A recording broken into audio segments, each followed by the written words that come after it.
Di zaman yang didominasi oleh elektronik ini, dengan segala hal yang sudah serba digital, pastinya kita sudah tidak asing lagi dengan istilah e-learning.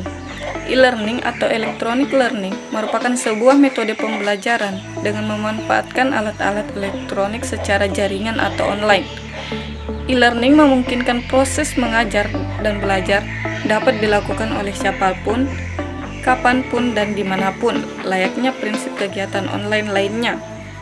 Jarak dan waktu tidak lagi menjadi penghalang untuk melakukan kegiatan, termasuk dalam hal ini adalah belajar. E-learning sendiri kini sudah marak digunakan hampir seluruh sekolah dan perguruan tinggi.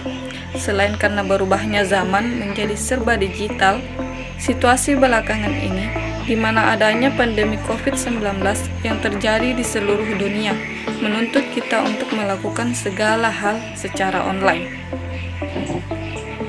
Agar kamu dapat memahami lebih dalam mengenai pengertian e-learning, bagaimana karakteristiknya, jenis-jenis e-learning, manfaat e-learning, dan kekurangan e-learning, yuk simak baik-baik video ini. Apa itu e-learning? Di sini saya akan menjelaskan pengertian dari e-learning. E-learning merupakan sebuah proses belajar dan mengajar yang memanfaatkan media elektronik secara khusus, yaitu internet sebagai media pembelajarannya. Dalam proses penerapan e-learning menggunakan teknologi informasi sebagai media pembelajaran. Secara umum, e-learning dilakukan dengan menggunakan media berbasis internet dan website. Materi yang disajikan oleh e-learning dapat berupa teks dalam bentuk dokumen, video pembelajaran, audio, atau suara pembelajaran saja, dan bahkan dapat dilakukan melalui live streaming di YouTube. Semua materi yang disajikan, baik itu berupa catatan, kuis, ujian, dapat diakses melalui situs website. E-learning juga didefinisikan oleh beberapa ahli, di antaranya yang pertama ada Naidu, yang mendefinisikan yang mengacu pada teknologi informasi dan komunikasi jaringan yang sengaja dibentuk sebagai media pengajaran dan pembelajaran. Yang kedua ada Pereira dan Freire, yang mendefinisikan sebagai aktivitas pembelajaran pada suatu sistem pendidikan atau pelatihan yang digunakan menggunakan media elektronik. Yang ketiga ada Darmawan, yang mendefinisikan sebagai aplikasi yang digunakan untuk menghubungkan pendidik dan peserta didik secara online. Dengan adanya e-learning, maka proses belajar dan mengajar dapat dilakukan dimanapun dan kapanpun, serta mengabaikan dimensi waktu dan ruang. E-learning memiliki beberapa karakteristik yang terbentuk dari sistem pelaksanaannya.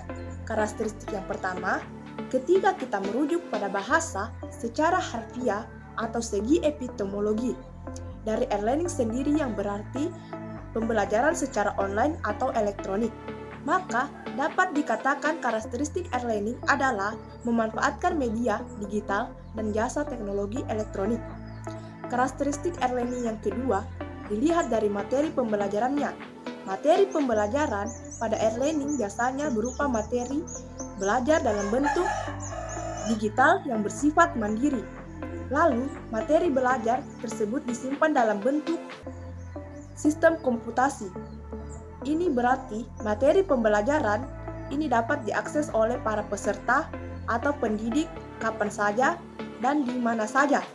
Karakteristik e-learning yang ketiga yaitu memungkinkan untuk membuat kurikulum, memanfaatkan jadwal pembelajaran, juga membuat sistem administrasi pendidikan yang dapat diakses setiap saat melalui jaringan komputer.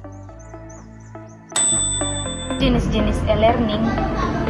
Yang pertama, pembelajaran sinkron atau sinkronus e-learning, yakni pendidik dan peserta didik melakukan aktivitas mengajar dan belajar pada waktu yang sama.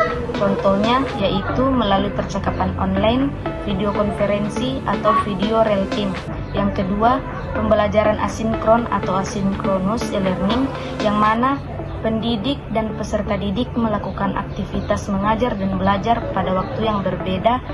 Contohnya yaitu dengan menyediakan atau mengirim materi pembelajaran, aktivitas dalam bentuk blog, forum atau wiki melalui file sharing, email atau situs tertentu.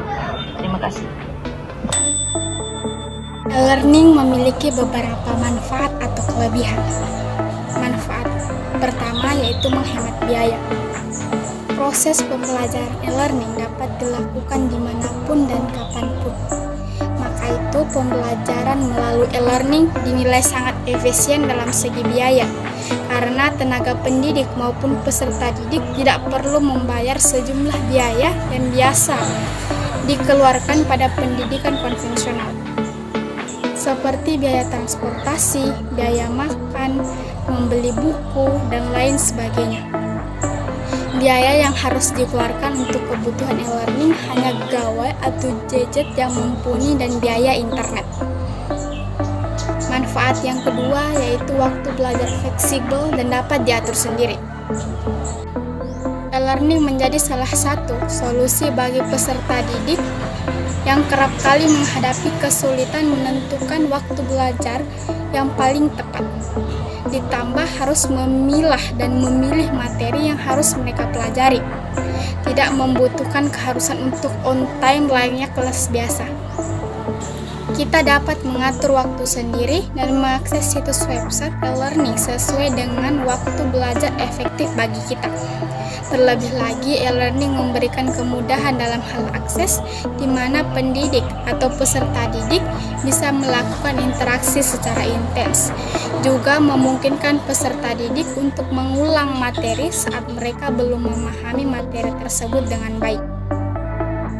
Manfaat yang ketiga yaitu memungkinkan untuk memantau performa. E-learning memiliki fitur analisa dan pelaporan tentang hal yang menjadi kesulitan yang dihadapi para peserta didik. Kehadiran fitur ini bermanfaat bagi para pendidik untuk dapat melakukan evaluasi pada hal-hal atau masalah yang perlu diperbaiki dan solusi berupa metode yang tepat yang perlu diterapkan kepada para peserta didik. Sebagai contoh, peserta didik yang tidak lulus dalam salah satu ujian, maka pendidik dapat memberikan metode pembelajaran yang dinilai cocok dengan kebutuhan peserta didik tersebut. Manfaat yang keempat yaitu meningkatkan interaksi antara pendidik dan peserta didik pada proses pembelajaran. E-learning memungkinkan interaksi yang berbeda dengan pembelajaran konvensional atau tatap muka. Pada pembelajaran konvensional, kita sering menemukan peserta didik yang tidak berani atau tidak mempunyai kesempatan untuk menyampaikan pendapatnya atau mengajukan pertanyaan ketika sedang diskusi. E-learning memungkinkan peserta didik untuk lebih berani karena tampil secara tidak langsung dan dapat menyampaikan pendapat atau pertanyaan kapanpun. Manfaat yang kelima yaitu jangkauan yang lebih luas. Dalam e-learning, ruang dan waktu tidak lagi menjadi penghalang. Siapapun dan dimanapun dapat belajar melalui e-learning karena segala interaksi dengan sumber pembelajaran dilakukan secara online melalui internet. Kesempatan untuk belajar lebih terbuka secara lebar untuk siapapun yang butuh dan menginginkannya. Manfaat yang keenam yaitu menambah jaringan. Seperti yang saya telah jelaskan sebelumnya, jangkauan e-learning sangat luas sehingga memungkinkan mereka yang menggunakannya untuk dapat menemui banyak orang dari berbagai daerah, bahkan dari berbagai negara. Sebab e-learning berbasis internet dan melalui situs website yang dapat diakses secara mendunia. Kita dapat berkenalan dengan sesama peserta didik dari lintas daerah atau lintas negara. Jadi, terdapat beberapa kekurangan e-learning yang dapat menjadi pertimbangan dan perlu diantisipasi dalam pengembangannya. Kekurangan e-learning dibagi menjadi 6 kategori utama: the technology, the facilitator, the administration and faculty, the student, the curriculum, dan the online environment.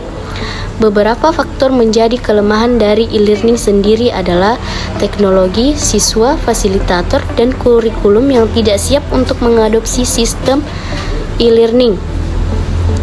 Lebih lanjut mengkritisi beberapa kekurangan e-learning, yakni terdapat beberapa tempat yang tidak memiliki akses internet, masih terdapat kekurangan sumber daya atau tenaga yang memiliki pengetahuan dan keterampilan dalam mengakses internet. Terdapat kekurangan pada penguasa bahasa komputer. Perubahan yang cukup drastis pada peran guru yang semula menguasai sistem pembelajaran konvensional kini menjadi harus menguasai sistem pembelajaran yang berbasis internet. Terdapat kecenderungan untuk mendorong perkembangan aspek komersial dan bisnis dan malah mengabaikan aspek sosial dan aspek akademik. Bergantung pada motivasi peserta didik, jika peserta didik tidak memiliki motivasi belajar yang tinggi, maka kemungkinan besar ia akan gagal. Proses belajar dan mengajar lebih cenderung menjadi sistem pelatihan bukan pendidikan. Interaktivitas antara pendidik dan peserta didik bisa sangat tinggi, tapi bisa juga sangat rendah sebab kehadiran secara virtual dapat membuat peserta didik menggampangkan proses pembelajaran dan kemudian bersifat pasif. Terima kasih.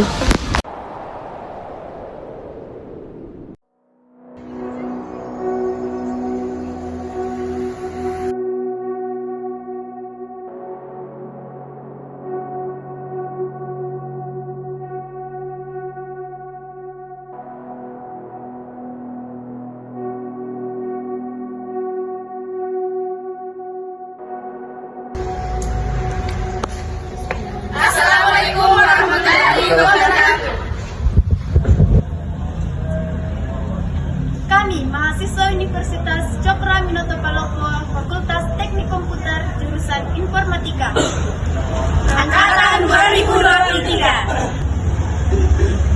Hai, perkenalkan nama saya Suci. Saya Karuru, Saya Mulia Rahmadani. saya Nabila, Saya Servika. Dan saya Ayesa.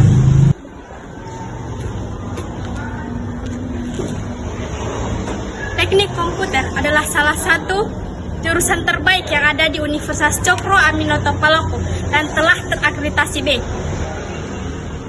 Teknik Komputer Universitas Cokro Aminoto Palopo berkomitmen mewujudkan sistem akademik dan non-akademik yang berkualitas, unggul, dan berkompeten.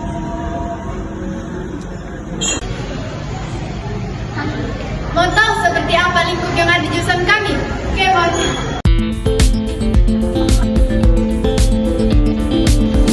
Universitas Cokro Aminoto juga menyediakan laboratorium khusus belajar dan kegiatan riset mahasiswa pada saat tugas akhir.